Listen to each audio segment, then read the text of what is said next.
మేము అనగా బిఎడ్ నిరుద్యోగుల తరపున ఇక్కడ మహాధర్నా ఇక్కడ ఇందిరా పార్క్ వద్ద మహాధర్నా నిర్వహించడం జరిగింది. ఎందుకంటే గత కొన్ని సంవత్సరాల నుంచి మేము చాలా తీవ్రంగా నష్టపోతున్నాం. మా నిరుద్యోగుల సంఖ్య చాలా పెరిగిపోతున్నది.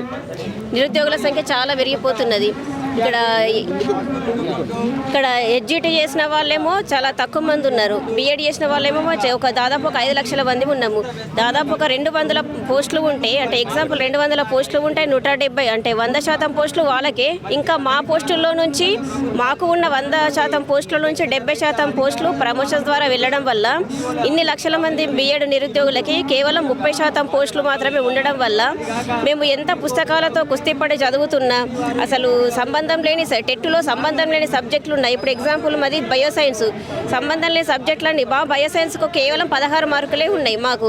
ఇంకా ఫిజికల్ సైన్స్ చదవాలి, మ్యాథ్స్ 30 మార్క్స్, తెలుగు, సైకాలజీ, ఇంకా మ్యాథ్స్, సైకాలజీ, టెట్ అవన్నీ మాకు సంబంధం లేని సబ్జెక్టులు అన్నీ చదవాలి. ఇంకా అంతా కష్టపడి టెట్టును గట్టకెక్కించుకొని డిఎస్సి ప్రిపేర్ అవుదామంటే డిఎస్సిలో నాకు 51.57 మార్క్స్ వచ్చాయి 100%. కానీ ఇందులో టెట్ మార్క్స్ 20%. టెట్లో నాకు 13 కలిసాయి. డిఎస్సిలో 80 మార్కులకి గాను నాకు 67 మార్కులు వచ్చాయి. అంటే ఇంతకన్నా ఎక్కువగా చదవడం ఎవరి వల్ల అవుతుంది? ప్రతి బుక్లో నుంచి ప్రతి మూల చదివి ఖచ్చితంగా నాకు జాబ్ కావాలి అనే ఉద్దేశంతో, వేరే ఆధారం లేక ఖచ్చితంగా జాబ్ రావాలని ప్రతి మూల చదివినా మా బీసీడీ, ఇప్పుడు నేను బీసీడీ కేటగిరీలో 0 పోస్టులు ఉన్నాయి, ఓపెన్లో 7 ఉన్నాయి. అంటే ఇంకొక 2 పోస్టులు ఉన్నా, అంటే మా కేటగిరీలో 1 పోస్ట్ ఉన్నా నాకు వచ్చేది. ఇప్పుడు ఇన్ని ఎక్కువ మార్కులు వచ్చినా కూడా రాకపోవడానికి కారణము ఈ 70% డైరెక్ట్ రిక్రూట్మెంట్ జరగడం ద్వారానే. ఈ ఎడ్జిటి పోస్టులకి 70% వెళ్ళిపోవడం, ఎడ్జిటి వాళ్ళకి 70% వెళ్ళిపోవడం ద్వారానే మాకు 30% ఉంచడం ద్వారానే నాకు జాబ్ మిస్ అయింది. నాకు కాదు, చాలా మంది కూడా 0.00 తేడాతో ఏజ్ తేడాతో చాలామందికి జాబ్ మిస్ అవ్వడం జరిగింది. మొన్న మా బిఎడ్ మిత్రులు ఇద్దరు చనిపోవడం కూడా జరిగింది. అంటే మా ప్రాణాలతోనే చెలగాటం ఆడుతున్నారు. ఈ విధంగా మీరు ఆలోచిస్తున్నారా లేదో మా పరిస్థితిలో ఉండి, మా సిచ్యువేషన్లో ఉంచి కొంచెం దయతలిచి మా గురించి ఆలోచించండి. మేము ఎన్నో బుక్కులు చదివాము, ఎన్నో నిద్రలేని రాత్రులు గడిపాము, ఎన్నో కడుపులు మార్చుకొని పిల్లల్ని అత్తమామలకు వదిలిపెట్టి కోచింగ్ సెంటర్ల నుంచి ఇంకా ఆస్తులు అమ్ముకొని ఎన్నో త్యాగాలు చేసి చదువుతున్నాము. మేము జాబ్ తెచ్చుకొని అందరికీ ఆదర్శంగా ఉండాలని అనుకున్నాం. కానీ జాబ్ తెచ్చుకోకుండా ఈ విధంగా రోడ్ల మీద అడుక్కున్న వాళ్ళతో సమానంగా ఈ విధంగా బిచ్చగాళ్ళలాగా పోస్టుల గురించి అడుక్కోవాల్సిన పరిస్థితి వస్తుందని అస్సలు అనుకోలేము. దసరా కానుకగా అందరూ స్పెషల్ బస్సులు పెట్టి ఆ రోజు ఎల్బీ స్టేడియంలో వాళ్ళకి సన్మానం జరుపుతున్నట్టుగా, వాళ్ళు నోబెల్ ప్రైజులు పొందినట్టు సన్మానం జరుపుతున్నట్టుగా వాళ్ళకి ఆ రోజు దసరా పండుగ కానుకగా ఇచ్చారు కదా. మాకు ఆ రోజు నిజంగా నిద్ర పట్టలేదు. ఫస్ట్ టైం పాత బట్టలు వేసుకున్నాం. నమ్మండి నమ్మకపోండి, మాకు జాబ్ మిస్ అయిందన్న బాధలు అసలు పండగలానే వాళ్ళకు ఇచ్చే, అంటే పోస్టులు ఇక్కడ లేకపోవడం వల్ల ఏం జరిగిందంటే ఇక్కడ చదివే వాళ్ళకు అన్యాయం జరిగింది. అంటే చదివే వాళ్ళకి ఇప్పుడు నేను కష్టపడి చదివిన 81.57 చూడండి మార్క్స్, 81.57 మార్క్స్ వచ్చినాయి. ఇంత చదివినా కూడా పోస్టులు లేవు. అంటే కొంతమందికి లక్కులో కొంతమందికి వస్తాయి. ఇప్పుడు ఎడ్జిటి వాళ్ళకు ఇప్పుడు మా విలేజ్లోనే 40-50 మార్క్స్ వచ్చిన ఎడ్జిటి క్యాండిడేట్స్కి జాబ్ వచ్చినాయి. ఇప్పుడు నాకు వాళ్ళకి డబల్ మార్క్స్ వచ్చినాయి, 81.57 వచ్చినాయి. మా ఇంట్లో ఏమంటున్నారు, వాళ్ళకి జాబ్ వచ్చింది నీకు రాలేదు అని అట్లా ఎత్తి పొడుస్తున్నారు. అంటే వాళ్ళకేం తెలుసు, చదువుకొని వాళ్ళకి ఏం తెలుసు జాబ్ వచ్చిందా రాలేదా అని చూస్తారు. కానీ అక్కడ సిచ్యువేషన్ ఏంది, అసలు ఏమైంది, ఏంటి పరిస్థితి అని చూస్తారా? అంతే ఉంది. జాబ్ వస్తే వాళ్ళు టాలెంటెడ్ పర్సన్స్, జాబ్ రాకపోతే వాళ్ళు టాలెంట్ లేదు, వాళ్ళకి ఎందుకు పనికిరారు, అంతే చూస్తారు కదా. డిఎస్సి నియామకాల్లో తప్పిదాలు జరగలేక మాకు రావాల్సిన పోస్టులను మాకు కేటాయించలేరు. 40-50 మార్కులు వచ్చిన ఎడ్జిటి వాళ్ళకు, అంటే మాకంటే 10-15 ఇయర్స్ చిన్న వాళ్ళకి జాబులు వచ్చినాయి.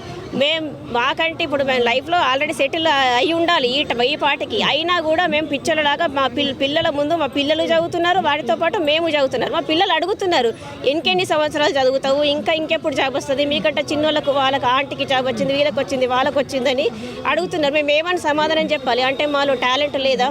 ఉన్నది, కానీ ఇక్కడ పోస్టులే లేనప్పుడు మేము ఎంత చదివి ఏం లాభము? అంటే డిఎస్సి అనేది మా కళలానే అసలు కళలానే మిగిలిపోతుంది. మా కళని ఎప్పుడు సాకారం చేసుకోవాలి? మీరు పోస్టులు వేస్తే కదా మా కళ సాకారం అయ్యేది. లేని పోస్టుల కోసము ఒక్కొక్క పోస్టు గురించి 2000-3000 మంది పోటీ పడుతున్నాం. మనతో ఎవరు చదవరా? 2-3 చదువుతారా? ఎంతో మంది చదువుతారు. మరి అందరికీ న్యాయం జరగాలంటే ఖచ్చితంగా పోస్టుల సంఖ్యను పెంచాల్సింది. మొన్న ఒకరు ఆత్మహత్య చేసుకున్నారు. ఒక సారు, అంటే ఇప్పుడు స్కూల్ అసిస్టెంట్ టీచర్గా తరగతి గదిలో పిల్లలకి విద్యాబుద్ధులు నేర్పించిన సారు, ఒక టీచర్ చనిపోయిందంటే ఎన్ని తరాలు ఒక టీచర్ చేతిలో ఎన్ని తరాలు వృద్ధి చెందుతాయి? టీచర్ మంచిగా చెప్తే ఇంజనీర్ కావచ్చు, ఒక డాక్టర్ కావచ్చు, ఒక న్యాయవాది కావచ్చు, ఎంతో మంది భవిష్యత్తు రూపుదిద్దుకుంటుంది ఒక టీచర్ చేతిలో. ఒక టీచర్ చనిపోయిందంటే ఎంత మంచి టీచర్ చనిపోయిందంటే ఎన్ని తరాలు ఆ విధంగా అంటే పోస్టులు ఉన్నాయి, అక్కడ ఖాళీలు ఉన్నాయి, పోస్టులు ఉన్నాయి, కానీ మాకు రావాల్సిన పోస్టులను మాతోనే భర్తీ చేయడం లేదు, బిఎడ్ వాళ్ళతోనే భర్తీ చేయడం లేదు. మాకు 100% పోస్టులు ఉంటే అందులో 70% ఎడ్జిటి వాళ్ళకి ప్రమోషన్స్ ద్వారా వెళ్తున్నాయి. 30% మాత్రమే మాకు కేటాయిస్తున్నారు. దానివల్ల ప్రభుత్వాన్ని కోరుకోవడం ఏంటంటే పోస్టుల సంఖ్యను పెంచాలి. మా బిఎడ్ రేషియో ఒకసారి చూసండి. ఎస్జిటి వాళ్ళు ఎంతమంది ఉన్నారు, బిఎడ్ నిరుద్యోగులు ఎంతమంది ఉన్నారు. ప్రమోషన్స్ కోటాను తగ్గిస్తే మాకు పోస్టుల సంఖ్య పెరుగుతుంది. మా బిఎడ్ వాళ్ళకి పోస్టుల సంఖ్య పెరుగుతుంది. బాగా చదువుకున్న వాళ్ళందరికీ న్యాయం చేకూరుతుంది. బీఈడి స్కూల్ అసిస్టెంట్ క్యాడర్ పోస్టులలో బీఈడి వాళ్ళతోని డైరెక్ట్ రిక్రూట్మెంట్లో ఓన్లీ 30% మాత్రమే చేస్తున్నారు. ఇది ఎంతవరకు కరెక్టు? చదువుకున్న వాళ్లకు మెజార్టీ పర్సెంటేజీ ఉండాలి ఉద్యోగాలు, కానీ ఆల్రెడీ ఉద్యోగం ఉన్న వాళ్లకు 70% ఏ విధంగా ప్రమోషన్ ఇస్తారు? జాబ్ ఉన్న వాళ్ళకే పెద్ద ఉద్యోగం ఇస్తే మరి చదువుకున్న వాళ్ళు ఉన్నత విద్యలు చదివిన వాళ్లకు ఎటుపోవాలి? గతంలో ఆంధ్ర పాలకుల సమైక్య పాలనలో 1960sలో సర్వీస్ రూల్స్లో ఆనాడు డిప్లొమా కోర్స్ అనేది లేదు. బీఈడి కోర్సుతోనే స్కూల్ అసిస్టెంట్తో పాటు ఎస్జిటి పోస్టులను నింపేది. ఎస్జిటి పోస్టులు 100% నింపేది బీఈడి వాళ్ళతో. స్కూల్ అసిస్టెంట్లో 30% డైరెక్ట్ రిక్రూట్మెంట్ ఇచ్చేది. సరే, ఎస్జిటి 100% ఇస్తున్నారు కదా, ఆనాడు డైట్ కోర్సు లేదని సరే వాళ్ళకు తొందరగా ప్రమోషన్ ఇవ్వాలనే కోసం అప్పుడున్న పరిస్థితులకు తగ్గట్టు 70% ప్రమోషన్ ఇవ్వచ్చు. మేము అబ్జెక్షన్ పెట్టలే. అప్పుడు ఎవరు కూడా ఆనాడు 1960sలో సర్వీస్ రూల్స్లో 70% ప్రమోషన్ పెట్టినప్పుడు అసలు ఎడ్యుకేషనే సరిగా లేదు, చదువుకున్నోళ్ళే లేరు, హైయర్ ఎడ్యుకేషన్ అనేది ఆ రోజుల్లో లేనే లేదు, 10th క్లాసే గతి లేదు.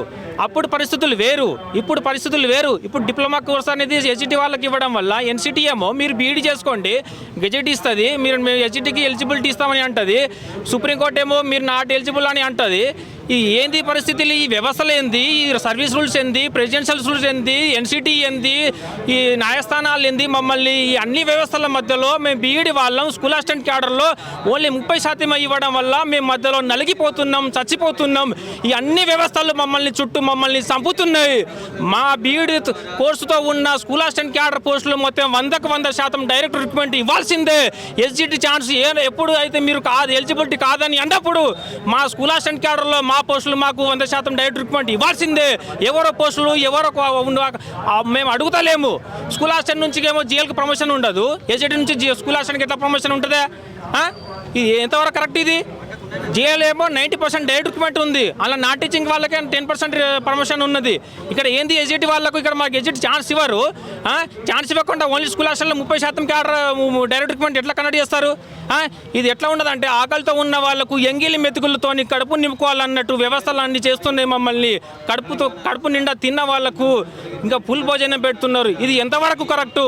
విద్యాశాఖ మంత్రి ముఖ్యమంత్రి దగ్గర పెట్టుకొని మీరు కంపల్సరీ మమ్మల్ని మా బీఈడి నిరుద్యోగులను అందరికీ పిలిచి చర్చలు పెట్టి మా సమస్యను రాబోయే ఫిబ్రవరి డిఎస్సిలో మాకు 100% డైరెక్ట్ రిక్రూట్మెంట్ ద్వారా అమలు చేసి రేపు డిసెంబర్ 9 నుంచి జరిగే అసెంబ్లీ సమావేశాల్లో దీన్ని అమెండ్మెంట్ చేసి ప్రెసిడెన్షియల్ రూల్స్ సర్వీస్ రూల్స్లో మార్చి మమ్మల్ని 100% డైరెక్ట్ రిక్రూట్మెంట్ స్కూల్ అసిస్టెంట్ పోస్టులు కండక్ట్ చేయాలని ముఖ్యమంత్రి రేవంత్ రెడ్డి గారికి కోరుతున్నాం.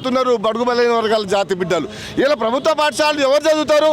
బడుగు బలైన వర్గాల జాతి బిడ్డలే తింటారు, చదువుతారు. ఇలా స్కూల్ ఒక రిక్షా కార్మికుడు బిడ్డ, ఒక ఆటో డ్రైవర్ బిడ్డ, ఒక కారు డ్రైవర్ బిడ్డలు ఇలా ఇండ్లలో పాచి పని చేసుకునే పిల్లలే ఇలా ప్రభుత్వ పాఠశాలలో చదువుతారు. మరి వాళ్లకు కూడా ఇలా డైరెక్ట్ ఒక స్కూల్ టీచర్లు లేకపోతే పాఠాలు చెప్పే పంతులు లేకపోతే ఏ విధంగా ప్రభుత్వ పాఠశాలలు ప్రైవేటు ధీటుగా ఎట్లా ఉంటాయి? ఇలా తెలంగాణ తెచ్చుకునేటప్పుడు నీరు నిధులు నియామకాల పేరు మీద ఇలా నియామకాల్లో ఎక్కడ 100% మేము ఫుల్ఫిల్ చేస్తామన్నారు. ఇప్పటికీ 10 ఏళ్ళు గడుస్తున్నా కానీ స్కూళ్ళు ఒక రిజిస్ట్రేషన్ పేరుతోని చాలా ప్రభుత్వ పాఠశాలలు తాళాలు వేశారు. ఇలా తండాలకు వెళ్తే, ఎస్సీ వార్డులకు వెళ్తే, బీసీ వార్డులకు వెళ్తే ఇలా ప్రైమరీ స్కూళ్ళు కనుమరుగైపోయినాయి. ఇలా పెద్ద ఎత్తున ఒక గ్రామ పంచాయతీ ఉన్న దగ్గర కూడా 10th క్లాసు స్కూళ్ళు లేవు. కాబట్టి ఇవన్నీ కూడా పునరుద్ధరణ చేయడానికి టీచర్ల భర్తీ ఎక్కడ కొరత లేకుండా వెయ్యాలి. ఇలా పీఈటీ ఉద్యోగాలు లేవు, సరిగా నిర్వీర్యమైపోయినాయి. ఒక డ్రాయింగ్ టీచర్, క్రాఫ్ట్ టీచర్లు లేరు, జూనియర్ అసిస్టెంట్ లేడు, సీనియర్ అసిస్టెంట్ లేడు, బెల్లు కొట్టే అటెండర్ కూడా కరువైపోయినది. కాబట్టి ప్రభుత్వ పాఠశాలను నిర్వీర్యం కాకుండా ప్రైవేట్ పాఠశాలలకు ధీటుగా ఎప్పుడైతే తీర్చిదిద్దుతారో అప్పుడే తెలంగాణ రాష్ట్ర ప్రభుత్వం ప్రజలు కళ్ళ మంచిగా చదువుకొని విద్యా, ఉద్యోగ, ఆర్థిక, రాజకీయ రంగంగా ఎదగడానికి అవకాశాలు ఉంటాయని చెప్పి విద్యా ప్రణాళికలు దెబ్బతినకుండా రాష్ట్ర ప్రభుత్వం కాపాడాలని చెప్పి నేను డిమాండ్ చేస్తున్నా. లేకపోతే రాష్ట్ర ప్రభుత్వం ఆర్ కృష్ణ నేతృత్వంలో బీఈడీ టీచర్ల అధ్యక్షతన మొత్తం సెక్రటరియట్ ముట్టడించడానికి, సీఎం క్యాంప్ ఆఫీస్ ముట్టడించడానికి సిద్ధంగా ఉన్నామని చెప్పి హెచ్చరిస్తున్నా.